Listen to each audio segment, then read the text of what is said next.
Welcome to the Dairy News and Views podcast, a production of the Iowa State University Extension and Outreach Dairy Team. Our podcast covers current educational, research, and industry tools available for your operation to manage healthy cows and calves while producing the highest quality dairy products.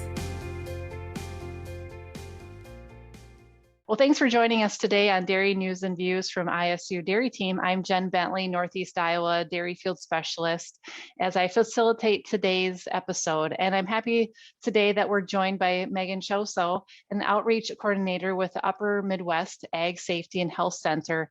We've had her on our podcast before talking about silage safety last fall, but I thought I'd bring her back to our podcast to talk about some timely topics affecting our ag and dairy producers today. So welcome back to our podcast, Megan. Hi, Jennifer. Thank you for having me. It's great to speak with this audience and group of folks. Yeah, and you've been on our podcast before, but we might have a few new listeners to our podcast. So why don't you tell us a little bit more about the UMASH, as I call it, and do at the center? Yeah, so UMASH we're a federally funded center based at the University of Minnesota, but we are regional. So we are funded to help keep folks that work in agriculture healthy in a 5-state region, including Iowa. So that looks like doing research and outreach, education, and engagement, which is where I come into play. And we do everything from developing curriculum that can be dropped into college courses that gets health and safety built into those conversations, to being on podcasts, to developing videos and checklists and resources that make health and safety a bit more easy to prioritize and accomplish on the farm, because we know that it's a risky occupation. There are plenty of hazards, especially in dairy. There's disease, animal injuries, working in all kinds of weather conditions. And so we know that the people on the farm are the most valuable asset and resource, and we aim to keep them safe. You know, as we talk about timely topics, we're heading into springtime, and it's muddy, it's cold, it's getting warm. So there's all kinds of seasonal changes going on that can affect how we handle our operations. So what are some emerging issues that you're seeing, this time of year? Yeah, you nailed it. It's the Midwest spring, I guess, where we have ice, mud, snow, sun, all sometimes within the same day. So certainly something to think about, especially on dairy farms, is we are trucking through mud and other slippery surfaces all the time. So doing a check-in on what boots are looking like. And it's also nice so that you don't, find any unexpected leaks when you're walking around the farm. And then some of the other things that we are thinking about this time of year are prepping for the full spring and summer season. So doing a bit of that preparedness work before the field work properly starts. So doing things like checking on slow moving vehicle signs and checking tires, things like that. Something else that we see quite a bit this time of year is most farms, including dairy, have duties where you have to tow. And so with the mixture of snow, ice, mud, gravel, pavement, you can have them all. It's a great time of year to check in on, how are the tires on trailers where you're hauling things, whether it's animals or materials. And we have a new checklist that goes through towing, which really makes it super easy to just run through and get, kind of do that check-in. And then also roadway safety, because we have kind of normal traffic right now, but as we move into spring, those things certainly pick up. And depending on the kind of operation, we may have manure application in the spring. So again, looking at those slow moving vehicle signs is really easy and preventative. Typically, we can find them for as low as like $15. So it's a pretty cost-effective way to make sure your machinery gets seen. Checking in on lights too. It's not uncommon that we see lights burnt out, especially with use or maybe storing things over the winter. So those are a few of the really timely things that we're thinking about right now, especially as we move into spring. Yeah, those are all good points. And, I think we probably hit it pretty hard in the fall time when we're talking about all the harvest machinery on the roads. But, springtime is also another time that we need to be thinking about all that roadway machinery heading out and all the planters and, if we're getting into alfalfa harvest and in the spring and into summer, all that machinery. And sometimes I think we kind of forget that, oh yeah, there's still a lot of machinery going out in the spring and summertime too. So those are great reminders. Yeah, and when you think about human nature, we all get spring fever. And so people tend to just want to get out and about. And so there's a bit of uptick in traffic and people on the roads for that reason, not non-farm related. And then, we have all kinds of duties from, the year round traveling associated with having cattle or other livestock. And then especially in spring when we have that field work machinery hitting the road, it really picks up.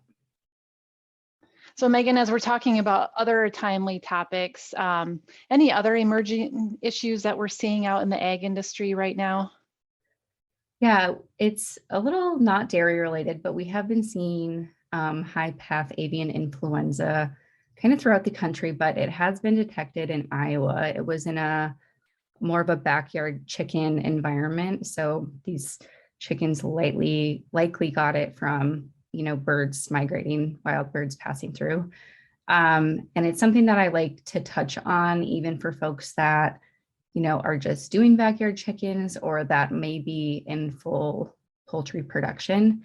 And so really the key things to know right now are to be watching for the signs of influenza, so sickness and death in birds. And then also really thinking about those biosecurity measures, whether you're, again, small backyard situation or larger farms. So in those backyard ones, it's usually great to see enclosures around the chickens because, you have this migration of birds, especially this time of year. Thinking about reducing travel, limiting visitors, and, anytime folks see something, we really know that to contain the spread, it's most important to get those reported pretty quickly, which Iowa has been doing, but good thing to keep in mind for everybody. Do you have a checklist as far as biosecurity measures for protecting those birds? You talked about the backyard versus more of a commercial type herd. Explain where those might be.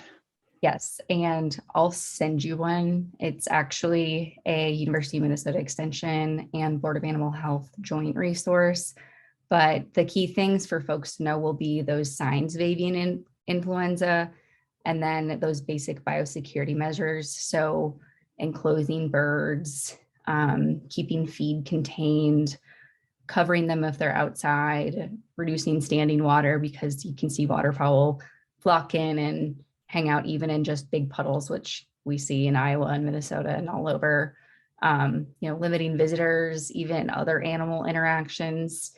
And the other thing is really that travel. So if there's any kind of movement of animals, making sure there's the hygiene associated. So having clean hands, clothes. Most, larger bird facilities have this under wraps, but for folks that are doing it, a little more casually, to think about having like designated clothing for working around the chickens as well. And I will make sure that you get a copy of the ones we're recommending right now. All right, perfect. Yeah, that's great. I think that's just a good awareness for all of us in agriculture to know what those emerging issues are in our state and just kind of be aware and informed. If people have questions, they know where to go for resources. Certainly, yeah, awareness is usually the most helpful. We have a big livestock focus here at UMASH, and particularly in dairy because of the area we cover. And a lot of our leadership are public health veterinarians. But we have been working with various stakeholders, knowing that it's important to have and awareness around working with calves and preventing any kind of disease spread, sharing of germs, things like that. I oftentimes think about it kind of like children, where they are just kind of little harbors for germs, and calves are oftentimes exactly the same, even if they look healthy. And that doesn't mean we shouldn't, enjoy calves, work around them, do all the things that are necessary and that we love about calves. But a couple of key tips, really. We have a brand new video that goes through some of the key germs or zoonotic diseases that spread between humans and calves in particular. So it'll hit on those main ones like Salmonella, E. coli, Campylobacter. Those ones are typically what we think of as stomach bugs. So the gastrointestinal distress of sorts is what that will cause. But you can also see calves and humans share things like ringworm. So keeping that in mind. And so with these ones that cause stomach bugs, they can harbor them even if they look healthy. So even if the calf is not having any kind of digestive issues, is acting normal. And so just using similar precautions kind of consistently is really going to protect anybody working around the calves, whether it's, grandkids, kids, main farmers, employees, visitors.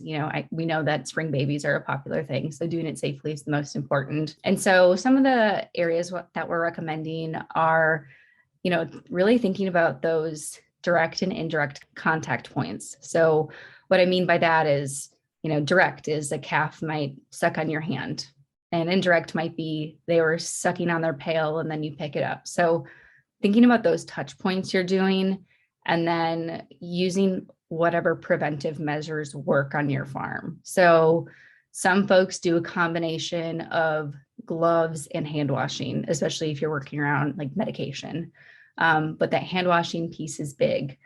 The other thing that we talk about is keeping the hutches clean, especially when a bug might start going around, just separating the sick calves when possible. And then really trying to keep those pens just, as tip-top shape as they can. But again, they're calves. And then some of the other things we like to see are, using a boot wash when going, in and out of different areas of the farm, having designated farm clothes. So a lot of farms will see folks, leave a set of clothes at the farm, and that's really one of the best ways to manage the movement of these germs. And so even if you can't do that, having a space, right when you walk in your door or wherever it might be, that you can set those barn clothes is going to be really helpful. And those are kind of the key things that we're talking about with staying safe around calves. And we have a brand new video that I'll make sure folks can get access to that is great for training, great for a refresh. If you have, high school kids, you have family visiting, anything like that. We've seen some pretty nasty cases of, like kids in particular getting these zoonotic diseases over the years. And so we really like to see those prevented. Yeah, I'd say that's pretty timely as we talk about spring and summertime, and that's a great opportunity for producers to get people out on their farms. There's a lot of open houses that happen in June with Dairy Month. And farm breakfast, yeah. Farm breakfast, yeah. And calves are a highlight, right? I mean, Oh my gosh, everybody loves to go to the calves. I do too. It's my favorite part of the farm. So yeah. That attracts kids. So having those protocols in place when you're working with people that are coming to your farm, or people that are working on your farm too, is pretty important.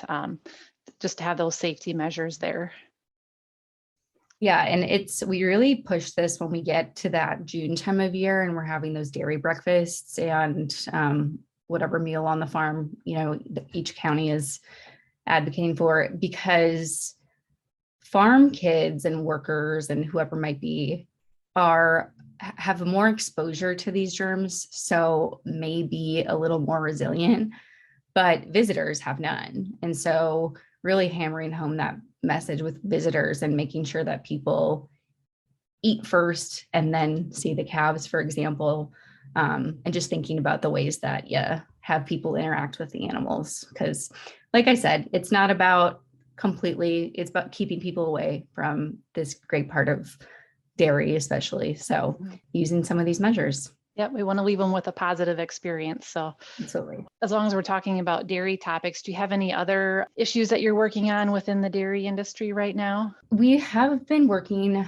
around preventing injuries in dairy. And so, Jennifer, you had already mentioned one of those to me, but snow, ice, mud this time of year. So slips are super common. Plus, it's not uncommon to see maintenance on buildings getting ready for planting season. Again, thinking about that footwear. And then, I know a lot of barn clothes are barn clothes, but when it's even just chilly and damp, that can be, pretty hard on your health. So thinking about having like a base layer and then something more waterproof on the outside, especially if you're out for a long time, for example, feeding calves, doing chores, whatever it might be.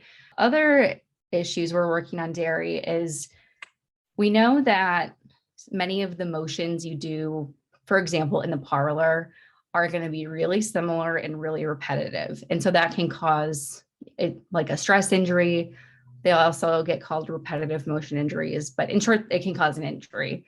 And so it's around 3/4 of dairy workers have reported repetitive motion injuries. And so that's big.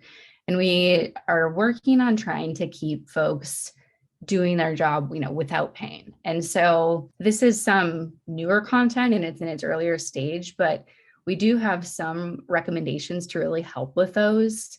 Diversifying tasks. And again, this looks so different for every farm. If, you have someone that's an employee that's only, working in the parlor, they're probably trained for that. And it might be hard to rotate around, but thinking how you incorporate slightly different movements. And then the other thing that might be really helpful in, again, the parlor is to think about how folks are moving their arms. So if you're doing a lot of reaching, either, in front, down, or up, that can put more strain on the body. So thinking about, can you have what you need, right in front of you? So we try to say keeping your hands, kind of in front of your body and away from over your head and really reaching and straining. So if it's a possibility to, keep dip cups at a different level, a lot of the farms we see are already doing this, but food for thought for folks that don't. Also, some really low hanging fruit is just looking at what we have on the floor. So there are some really great anti-fatigue and anti-slip mats that folks can incorporate. And again, we see a ton of these out and about, but it can be a pretty cost-effective and straightforward way to keep people more comfortable and also prevent some of those injuries. Because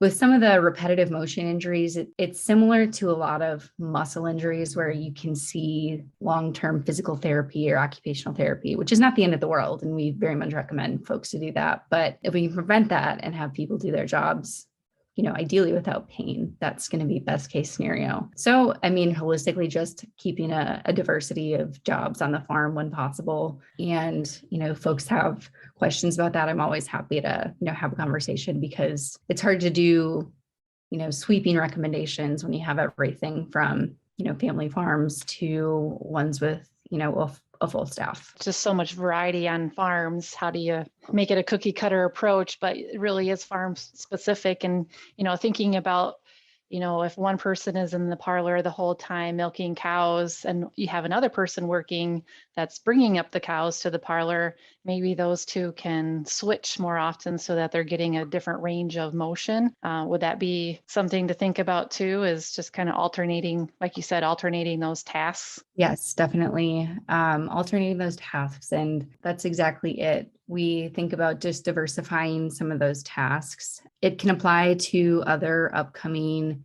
spring activities, just like, again, depending on your kind of farm, but if you're dumping seed bags, that's a significant strain on the body and can be repetitive. And so changing up how you do that, having it spread throughout the people working on the farm. But yeah, it really just boils down to moving your body in different ways consistently. And the easiest analogy is really thinking about folks that are, doing that milking of the cows and how you're doing that same movement oftentimes for 12-hour shifts, whatever it might be. And so those are really the environments where it can be super easy to get those injuries. So anytime you feel yourself, doing something over and over, that's going to be a good indicator of something where, mix something else in, even if it's a brief break. Yeah, and I do want to circle back, Megan, to your comments on clothing this time of year and wearing some of that base layers. And, as we talk about hiring employees and making sure they're equipped with the tools that they need to do their job, I think employees are very appreciative of things that help them do their job better. So giving them a shirt, a base layer shirt like that, they're very grateful for those types of things as we talk about keeping employees on our farm. Yeah, absolutely. And, when you have something, you use it or are more likely to use it. This is something we talk about with personal protective equipment a lot, is just throw a handful of N95s in vehicles and around the farm, especially grain areas or feed areas, just having it nearby so you don't have to, run to the shop or run to the house is going to be making a big difference. So when you have, a nice base layer, and a lot of people think Under Armour, but you can get base layers that are like the Fleet Farm brand for super reasonable amounts. I actually end up buying these for running. So they work for a lot of different uses, or I don't know, fishing, plenty of things, snowmobiling. Yep. Hunting. Yes, hunting. So yeah, a lot of folks probably have them actually. And it can actually be a lot more comfortable. So if you have that base layer on, that'll just kind of remove the moisture from your body, which, from the health and safety standpoint, keeps you much safer, but from a comfort level is also a lot nicer. So putting that under, whatever people are wearing, a thin flannel or sweatshirt. And then again, like when it's windy or raining, having that blocking layer is super important. And again, a lot of folks have these things, but yeah, having a set of clothes for employees is going to go a long way in making it salient that their health and safety is a priority, which, we know is important. Well, Megan, you gave us a lot of great topics here today, and I'm sure we could talk about a dozen more, right? Just a lot of information, but I did just want to highlight some of those that you're working on currently. And why don't you give us an idea of where we can get the information, listing your website or what that website link is? It's umash.umn.edu. So umash.umn.edu. And you can find everything that we do there. I'll make sure that, Jennifer, you have everything that I've referenced today. A few of them are external resources, but ones that I still recommend. And the one area in particular I encourage folks to check out is really that farm safety check location that has all kinds of topics that are going to be relevant for all kinds of farms. And it takes some of the guesswork out of, reducing risk on your farm, which also insurance companies sometimes love, and gives you some of those, immediate points. So I would really encourage folks to do that. We also have a big collection of posters, which are easy for folks to take in information, especially if English is not their first language or they're not an English speaker. And finally, our videos. A lot of people are learners in a visual way. And so these, again, take the guesswork out of it. They're all under 5 minutes. And so checking out those videos is also really a great idea for folks. Perfect. Well, again, we appreciate you being on our podcast here, Megan, and definitely I will include those links. Thanks for having me, Jennifer. And to our audience, thanks for joining us today, and we look forward to visiting with you on the next Dairy News and Views from ISU. This institution is an equal opportunity provider. For the full non-discrimination statement or combination inquiries, go to www.extension.iastate.edu/diversity/ext.